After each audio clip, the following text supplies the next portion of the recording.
11 avril 2026, peuple d'Afrique, recevez nos salutations. La fameuse ONG Human Rights Watch doit être expulsée purement et simplement de l'espace AES. L'ONG en question, est-ce une présence physique ici? Je ne crois pas. Mais souvent peut-être peut envoyer des missions ponctuelles. Si c'est le cas, il faudrait suspendre tout visa à un membre quelconque de cette ONG. Une ONG qui se retrouve félicitée par les groupes armés terroristes, ça montre que c'est vraiment leur partenaire, sinon nous ne comprenons pas.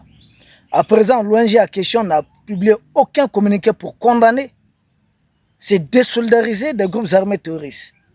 Nous avons vu un fameux Wassim Nasr. En tout cas, la vidéo que nous avons suivie, c'est lui qui est en train de raconter des conneries en porte-parole des terreaux. Lui, même Wassim Nasr, je ne sais pas comment le distinguer même des terreaux là.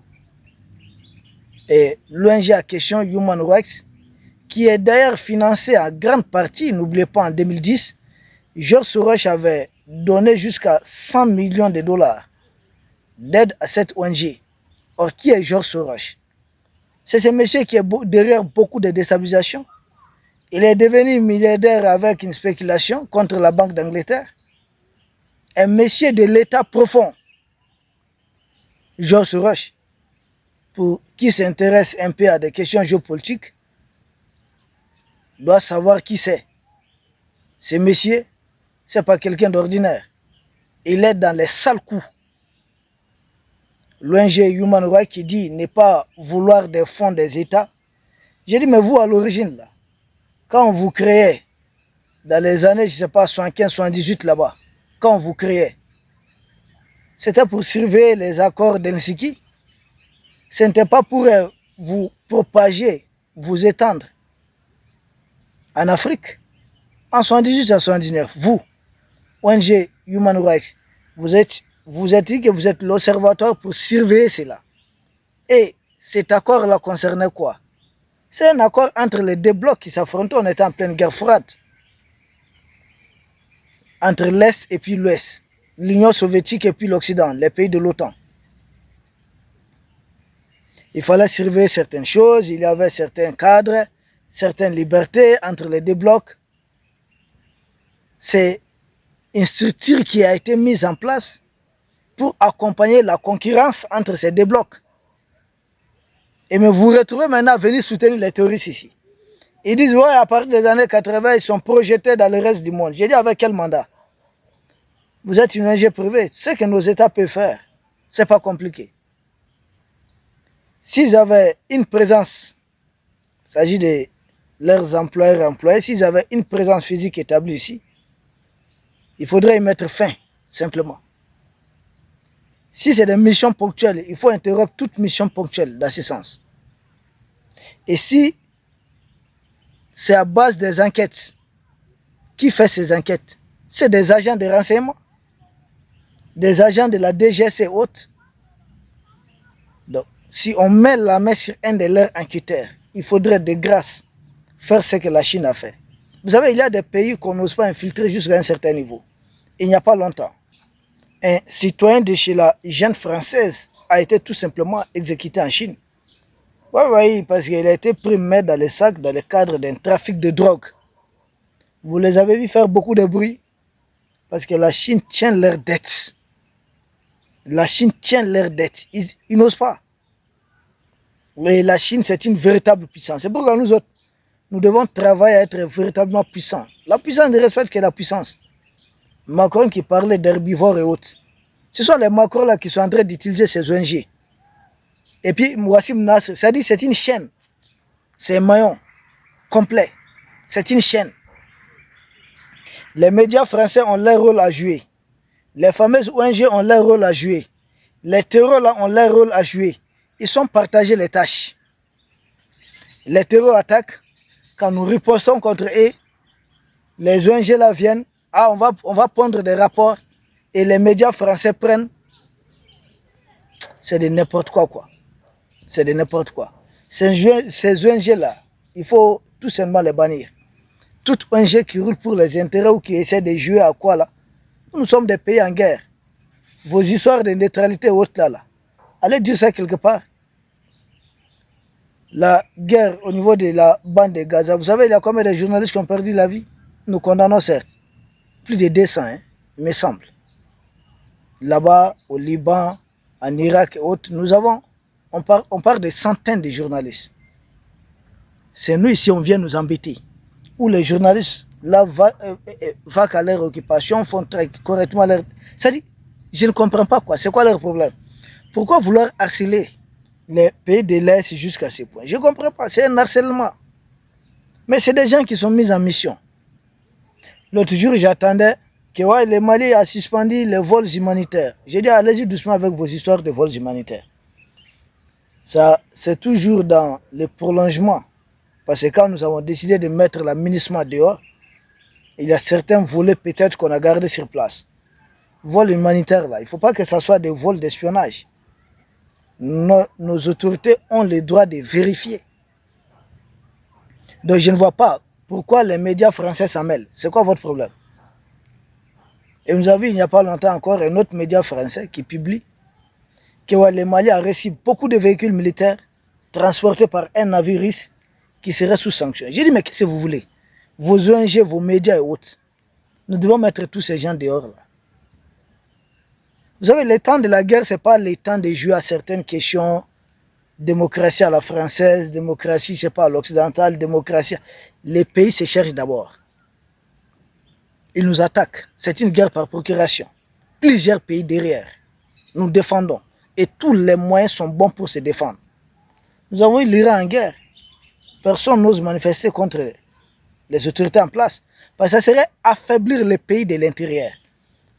Et tous ceux qui sont en train d'aboyer là, là, il faut trouver un moyen. Nous devons trouver un moyen dans l'espace est. Les envoyer au front ne suffit pas. C'est des agents de l'ennemi. Il faut vraiment prendre une loi contre les agents de l'ennemi. Même si c'est au niveau confédéral. Nous avons déjà un tribunal à ce niveau. Il faut les prendre à ce niveau. Si c'est la peine capitale qu'ils méritent, mais qu'ils passent par ça. S'il faut peut-être sacrifier quelqu'un tordu pour que d'autres vivent en paix. Mais pourquoi hésiter? Nous avons vu des pays en guerre. En Israël, nous avons vu les images. Personne n'ose diviser. Il y a une sorte de censure militaire. C'est le cas en Iran aussi. Mais nous, dans l'espace AS, on nous demande d'étant en guerre, de faire comme si nous n'étions pas en guerre, de permettre aux gens de diviser certaines images, de relayer certaines propagandes, de faire non, ça ne passe pas. Ça ne passe pas. Il y a certains groupes WhatsApp, des gens qui sont en train de vouloir, certains Africains, mais l'Afrique aussi est tombé bas. Ouais, nous, on est journalistes de la CEDEAO, on crée un groupe WhatsApp et on fait tout comme à déstabiliser les pays de l'Est. Vous êtes dans des petits jeux comme ça, dans des petits calculs, et vous pensez que les gens ne savent pas ce que vous êtes en train de faire là-bas. Les gens le savent. Mais peut-être votre tour arrivera, tôt ou tard, c'est juste une question de temps. Pour le moment, nous mettons les paquets. Donc, la fameuse ONG Human Rights, il faut tout simplement interdire toutes ces ONG qui roulent pour les intérêts des impérialistes. Si ça ne tenait qu'à moi, les ONG du monde occidental, les pays qui sont les plus belliqueux, les plus agressifs contre nous, il faut suspendre leurs ONG, associations, tout. On a vu quand, à chaque fois que la France veut faire une réunion entre ces politiciens ici, c'est-à-dire ces mercenaires politiques, ces mercenaires armés, les terreaux, la France choisit l'Italie. Ils vont se réunir là-bas. Et puis je vois les Italiens, vous dites, non à l'immigration clandestine des Africains. J'ai dit, mais arrêtez de vouloir piller nos pays. C'est vous qui créez des conditions pour que les gens aillent chez vous. Qu'est-ce que vous avez de plus que nous? Êtes-vous naturellement riche plus que nous autres? La réponse évidemment c'est non. Mais arrêtez votre guerre d'agression.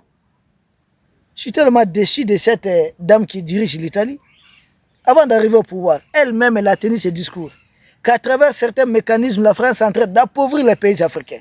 Et aujourd'hui, une fois au pouvoir, elle permet à la France de concocter ce complot sur le territoire italien, réunissant des groupes armés terroristes sous couvert des groupes. C'est pas vrai. Est-ce que l'Italie va admettre des groupes armés terroristes sous couvert de groupes armés séparatistes ou autres, essayer de trouver une justification, une explication? essayer de positiver ces groupes-là. Il s'agit de terroristes, pas plus, pas moins. Tout groupe qui prend des armes contre un pays indépendant, souverain, c'est du terrorisme. Les mêmes qui disent faire la promotion de l'état de droit, autres sont les mêmes qui appuient des groupes armés pour déstabiliser. L'Italie, c'est parce que l'ennemi aussi est intéressé par le pétrole au nord du Mali. Donc pour vous, le pétrole vaut mieux que la vie. Mais qu'est-ce que vous... Mais Trump vaut mieux souvent que vous autres. Parce que Trump, lui, il dit directement, je vais tel pétrole, je vais chercher ce pétrole. Mais vous, vous agissez par hypocrisie. Nous voulons le pétrole, mais nous n'allons jamais déclarer ça, nous n'allons jamais dire. Nous créons des groupes armés terroristes qui vont déstabiliser ces pays, qui vont attaquer ces pays. Et derrière, nous allons espérer profiter de quelque chose. C'est ce que vous faites. Profiter des richesses de ces pays. Vous le faites par hypocrisie. Trump, pour moi, lui, il est direct. C'est ça la différence entre Trump et certains dirigeants européens. Bazoum, Bazoum. Bazoum, c'est quoi? C'est votre agent qui vous faisait profiter de l'uranium du Niger presque gratuitement. Et c'est courage de le dire. Si c'était Trump, il allait dire, je vais l'uranium du Niger. Lui, au moins, il est direct. Maintenant, nous de prendre nos précautions. Vous, non, non, non. On crée tel groupe, on crée tel autre. Et puis, vous avez vos ONG qui accompagnent. Chaque fois que nous ripostons contre les groupes armés, non, il faut transmettre, comment on va dire? Il faut transformer toutes nos victoires en exactions. Que nous avons commis des exactions et autres. Attendez, vous êtes sérieux? Que non, c'est les civils qui ont été éliminés. Mais les terroristes, là, ils sont d'une armée régulière. Ils répondent au nom de quelle armée? C'est votre armée non conventionnelle qui a été créée. Et c'est des gens qui combattent en tenue civile. Et les éliminer, vous dites que non, il s'agit des civils qui ont été éliminés. Non, ce n'est pas des civils. Nous savons dans les textes de la guerre, tout civil même qui pointe une arme contre un militaire n'est plus un civil. C'est un combattant ennemi. Vos terreaux combattent en tenue civile, mais en réalité, c'est des mercenaires. Ce n'est pas des gens qui ont des insignes, qui ont des trucs d'une armée régulière. Donc arrêtez de jouer à ça. Et jusqu'à ce que les terroristes vont féliciter des ONG, certaines ONG, principalement. Et puis, sur France 24, qui a l'habitude d'interviewer les chefs terroristes, vous relayez cette propagande. Vous n'avez pas honte? Quand Al-Qaïda avait attaqué les États-Unis, vous pouvez interviewer un chef terroriste? Interviewer? Si encore Al-Qaïda avait réellement attaqué les États-Unis, quand même. Même chez vous, il y a eu beaucoup d'attentats. Et ceux qui ont revendiqué ou ceux à qui on a fait porter les chapeaux sont les véritables commanditaires de cet attentat. Vous jouez avec la vie des gens. Vous jouez, vous êtes dans un jeu, vous êtes très cynique. Très cynique. Dans le peuple d'Afrique, nous devons rester concentrés. Nous-mêmes, créons nos ONG. Et dans les opérations, dans les zones d'opération militaire, moi je propose, il faut couper tout réseau là-bas. C'est ma proposition. Quand on finit le travail, on rétablit les réseaux puis on continue. Personne n'a rien vu, personne n'a rien attendu. C'est d'opération des zones de combat. L'Iran s'en est sorti quand ils ont coupé Starlink. S'ils n'avaient pas coupé ça, je vous assure, on n'allait pas même arriver à cette guerre. Iran, États-Unis, Israël, ils allaient trouver un moyen de renverser les choses en place. Mais en coupant ça, l'Iran a coupé tout ce qu'ils avaient comme outil de manipulation. Ces ONG hautes là, il faut les mettre dehors. Les ressortissants maliens ou bien des l'AES impliqués dans ces complots contre nos États. Les débats, ce n'est pas un débat de démocratie ou autre. Les débats, c'est nous sommes des pays en guerre. Comment gagner cette guerre qui nous a été imposée? Voici le débat qui doit avoir lieu. Vouloir amener un autre débat là, c'est vouloir distraire des gens. C'est de la distraction, pas plus, pas moins. Nous distraire pendant qu'ils sont en train d'appuyer les terreaux, pendant qu'ils sont en train de faire l'apologie du terrorisme. On va nous distraire avec des faux sujets, des faux débats. Non, c'est démocratie. 1991 a été comme ça et autres là. Nous sommes en 2026. Les pays à agresser, les pays attaqués par des terroristes, par des mercenaires, sponsorisés par certaines puissances. Vouloir mettre la main sur d'immenses ressources du Mali et mettre à la tête de l'État malien un larbin, un laquin qui doit faire leur travail. Voici le vrai défi. en tant qu'intellectuels maliens, haïtiens ou bien africains, qu'est-ce que nous devons proposer pour avoir les défis? C'est ça le vrai débat. Tout le reste là, c'est des trucs de caniveau.